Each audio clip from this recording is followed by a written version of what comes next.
Pikmin 3 Deluxe is upon us, and as expected, all of the reviews are glowing. It is, after all, an absolute gem of a game in an absolute gem of a series.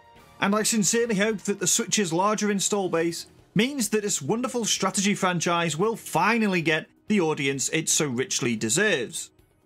It of course started life on the Wii U, but has now made the leap over to Switch, leaving only the HD Zelda releases and Xenoblade Chronicles left marooned on the Wii U, and in doing so, has brought a number of extra bells and whistles with it. Greetings everyone, Phil here from Nintendo Village, thank you very much for joining us. In this video, I'm going to run down all of the additions and extras and new features in Pikmin 3 Deluxe. Thanks for joining us, I hope you enjoyed this video. If you do consider subscribing to the channel, as it really helps us continue to grow, and it'll keep you up to date with all of our weekly uploads. Without further ado, let's get into it. First thing to note is that Pikmin 3 Deluxe comes with all of the DLC that was released for the original game. This included new stages and environments for the game's mission mode, which tasks you with either collecting treasure or defeating enemies. There was a grand total of 15 stages added, 5 each specific to either mode, and another 5 available in both modes. These are now all available for you to play out of the box on Pikmin 3 Deluxe. Perhaps the most exciting addition is the ability to play through the main story mode in 2-player co-op. This will undoubtedly be the biggest draw for those fans who've played through the game on Wii U. If you have played before, you'll know full well how important it is to manage your squad and split them up in order to complete objectives, solve puzzles, and find that all-elusive loot. Frankly, the game always felt made for co-op, and it's slightly odd that it never made it into the original game anyway. As a result, it's great to see it included here. If, on the other hand, you don't have anyone to play with, Nintendo have still got you covered with some extra single-player content, although these missions are available in co-op as well.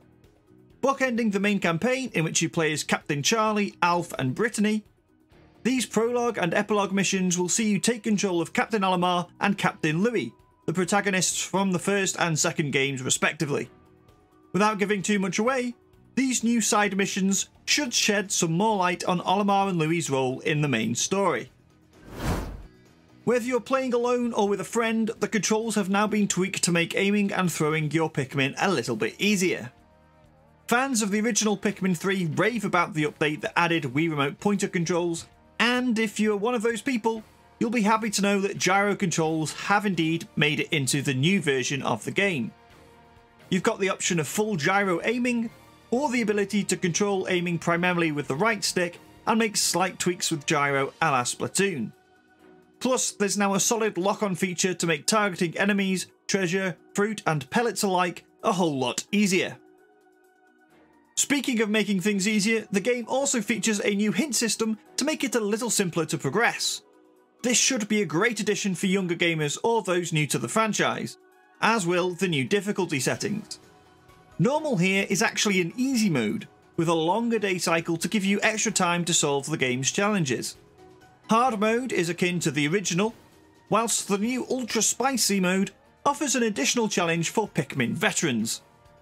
It does this primarily by limiting the number of Pikmin you can have in the field to 60, down from the standard 100, so you'll have to be extra resourceful with your plant-headed pals. If you are someone looking for an extra challenge, then there's 2 additions that should help keep you satisfied. First up is Badges, which acts as a de facto achievement system. There's various goals and objectives for you to complete outside of the main thread of the game, and doing so will award you with a nice shiny badge for your trouble.